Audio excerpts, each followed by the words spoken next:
evening, welcome to South Asia Newsline. I'm Yesha. Here are the top stories we are tracking for you on Tuesday, the 21st of July. Flood situation remains grim in northeast India and Nepal.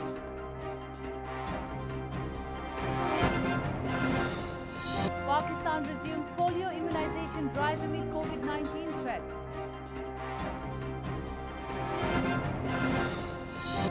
And international and domestic flights to resume in Nepal from August 17. And now for all the details.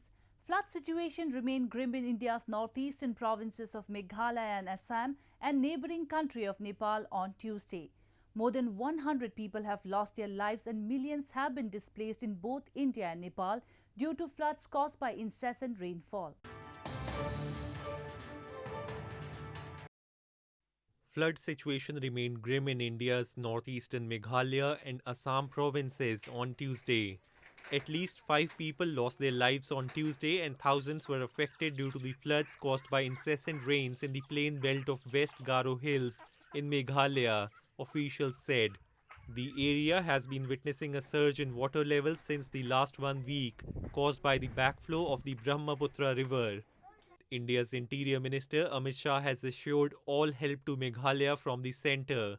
Authorities have set up 22 relief camps to provide assistance to more than 170,000 affected people. Meanwhile, one more person lost his life in a flood-related incident on Tuesday in Assam, taking the death toll due to the floods to 85 in the northeastern province, which has been facing the twin challenge of combating floods and the coronavirus pandemic.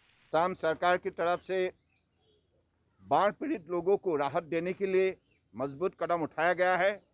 Her relief camp में अनाज भेजा गया है और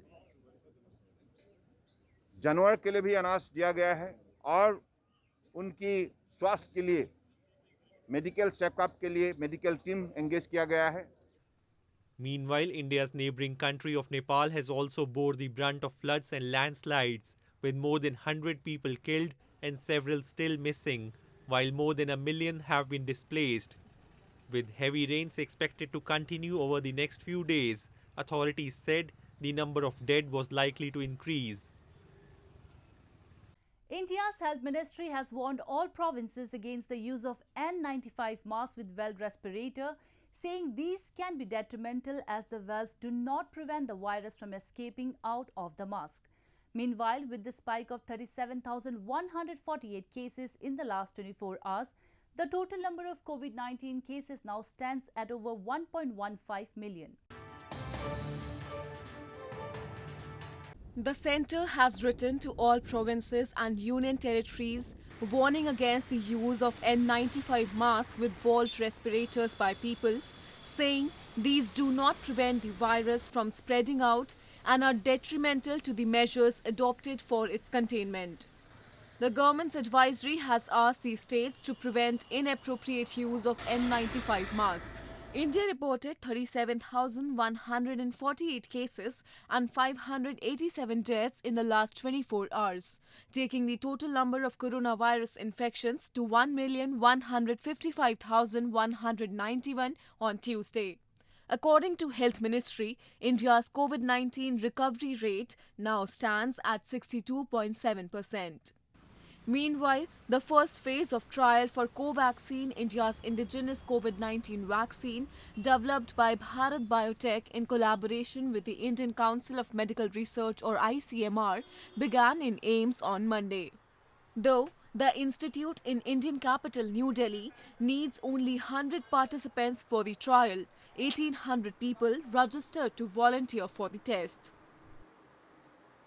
In news from Pakistan, Pakistani vaccinators wearing face masks and gloves resumed an anti-polio drive on Monday that had been halted since March due to the coronavirus outbreak. The disruption had raised fears of a spike in polio cases in Pakistan, one of the 2 countries in the world where the disease remains endemic. Wearing face masks and gloves, Pakistani vaccinators on Monday resumed an anti-polio drive that had been halted since March due to the coronavirus outbreak, seeking to reach at least 800,000 children. in 5 days. The disruption of the drive had raised fears of a spike in polio cases in Pakistan, which, along with neighboring Afghanistan, is just one of the 2 countries in the world where the disease remains endemic, officials said. Vaccinators have been instructed to minimize contact and ask parents to hold children for oral polio drops, the Emergency Operations Center for Polio in Sindh province said in a statement. हमें sanitiser और mask दिया गया है, उसके हवाले से हमने टीमों को बिल्कुल रेडी रखा है और तमाम चीज़ें उनको प्रोवाइड की हैं और हर घर में हमने यही सोच कर जाना है कि यहाँ पे कोविड के मरीज़ हो सकता है, तो इसलिए हमने ज़्यादा से ज़्यादा एहतियात करना है और हर बच्चे को पिलाते वक्त sanitise. According to official figures, 60 polio cases have been reported in 2020 so far in Pakistan. Cases fell to 8 in 2017 and 12 in 2018, but then spiked up to 147 in 2019, according to the World Health Organization. While the COVID-19 poses the greatest threat this year, vaccination drives in Pakistan have previously faced numerous challenges. Medical workers were harassed, threatened, and faced protests last year after religious hardliners in Khyber Pakhtunkhwa province spread rumors of children falling sick due to the vaccine. A woman vaccinator and 2 policemen escorting the polio team were also shot dead in separate incidents last year. Moving on, locals in Pakistan-administered Kashmir are facing the brunt of inflation amid coronavirus outbreak. The poor are finding it even hard to feed themselves due to the unprecedented rise in prices of commodities in the illegally occupied region. Inflation due to massive debts, rampant corruption and inefficient policies by Pakistani establishment has hit hard the residents of Pakistan-administered Kashmir. The residents of the illegally occupied region are irked due to the rising prices of consumer goods, including food, which has reached all-time high amid coronavirus outbreak, adding to their ongoing woes. In such a situation where the middle class struggles to maintain their standard of living, the poor are finding it even hard to feed themselves. Sir 5 kilo आलू है ये पहले 700 रुपये तकरीबन 180 रुपये जो रहता है 200 रुपये बेचने लगे वजन इसका बिल्कुल कम है तरह से प्राइस भरी है. Locals have accused the establishment and Prime Minister Imran Khan of being apathetic towards their plight. They also complained that with the recent hike in petrol price, everything they use in day-to-day life has simultaneously been affected. As of Tuesday, Pakistan-administered Kashmir reported 1,922 confirmed cases of coronavirus with 47 deaths so far. Afghanistan is one of the world's poorest nations with resources to fight the virus. Amid the ongoing pandemic, a team of high school girls breathe hope into Afghanistan with COVID ventilator made of old car parts to be used in hospitals to help COVID-19 patients breathe easier. A team of high school girls in Afghanistan's western city of Herat have built a prototype ventilator that they hope will be used in hospitals to help COVID-19 patients breathe easier amid the ongoing pandemic. It took around 3 months for 18-year-old Somaya Farooqi and 6 other teammates of the Afghan girls' robotics team to construct the machine from available materials. It is mostly based on the design from a portable ventilator developed by the Massachusetts Institute of Technology or MIT, but it will cost around $700 to produce compared to the $20,000 price of a traditional ventilator. خب ما خیلی خوشحالیم که تونستیم اولین گام خود در سه طبابت انور داریم و بتونیم خدمتی در این عرصه هم انجام بدیم. ما تمام تیم ما احساس خوشحالی میکنیم چون تونستیم به نتیجه مطلوب بعد از 3 ماه زحمت دست بیاریم. According to Afghanistan's health ministry, the country currently only has around 800 ventilators in total, all imported from abroad.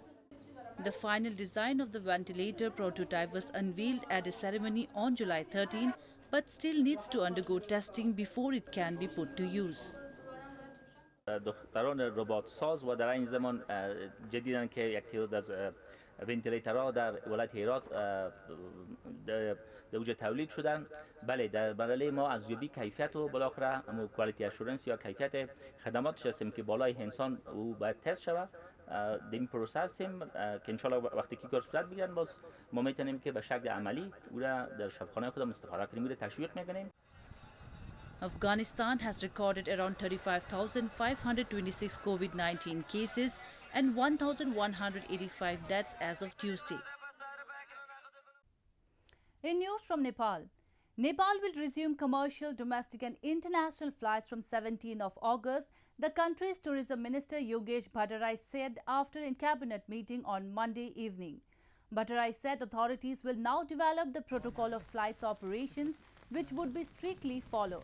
Nepal had banned domestic and international flights in May following the imposition of nationwide lockdown in the wake of rising COVID-19 cases. The ban, however, was not applicable for evacuation flights carried out by various countries to repatriate their stranded citizens. Nepal also brought in its citizens from various countries. As of Tuesday, Nepal's COVID-19 cases tally stood over 17,650 with 40 deaths so far.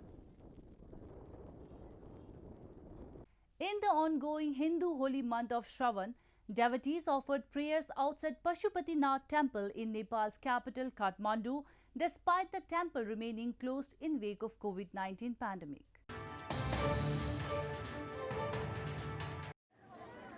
Pashupatinath Temple, a revered Hindu pilgrimage site in Nepal's capital Kathmandu, has been closed since the government announced a nationwide lockdown in a bid to curb the spread of coronavirus since March 24. Though the Pashupatinath temple remained closed, a large number of devotees flocked to the temple and offered prayers to Lord Shiva from southern gate of the first Monday of Savan or Shravan, the month of Hindu calendar, devoted to Lord Shiva. According to the religious belief, one's wishes are fulfilled and Lord Shiva shower fortune on the devotees who visit the shrines dedicated to him on the first Monday of Shravan. अब भगवानको आस्था विश्वको सबैभन्दा पुरानो उसको पशुपतिनाथको मन्दिर हैन अनि त्यही भएर अब हामीहरुको त हिन्दूहरुको त एकदम देवादिदेव महादेव पशुपतिनाथ त्यही भएर दर्शन गर्न आएको बाहिरै भए पनि मन्दिरको बाहिर भए पनि दर्शन गरेर जाउँ भनेर अब यो साउनको सोमबार विशेष गरी भगवान आराध्य देव महादेव श्री पशुपतिनाथको दर्शन गर्न आएको. During the holy month of Shravan, unmarried women observe fast and pray for a suitable husband, while married ones fast for the long life of their husbands and wellness of family members. यो चाहिँ अलि नमजा लाग्यो है. अब वही मन्दिरको main मन्दिरमै जान नपाए नि यो compound भित्र छिरेर दर्शन गर्न पाइन्छ भन्ने ठुलो आशा बोकेर हिँडेरै भए पनि झरीलाई प्रभाव नगरी आको बाहिरबाट गर्दा अब अलिकति. Meanwhile, looking at the people's eagerness to offer prayers, Pashupati Area Development Trust is mulling reopening the temple, getting permission from the government. A unique and rare yellow turtle was rescued by locals in Balasore district of India's eastern Odisha province this past weekend. The locals then called the forest department officials to the spot and handed over the turtle to them.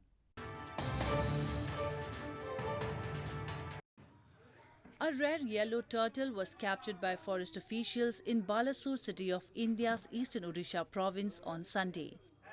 The turtle was first spotted by local residents from Sujanpur village and handed over to the forest department. Experts said it is possibly an albino mutation of a common turtle. Turtles are under the Wildlife Protection Act and are considered endangered. ये जो turtle जो rescue हुआ है उसका school yellow, उसका body yellow, सही में ये बहुत रेयर है. मैं तो भाई जिंदगी में कभी ऐसा टर्टल देखा नहीं था. Last month, a rare species of Trianocardia turtle was caught by fishermen at Deoli Dam under the Mayurbhanj district of Odisha. It was later released by the Forest Department in Deoli Dam. Well, that's all we have for you from South Asia this evening. Now our viewers can watch the show on SouthAsiaNewsline.com. You can also visit us on Facebook.com/AsiaNewsline and follow us on Twitter @AsiaNewsline. That's all in tonight's edition. We'll see you same time tomorrow. Good night.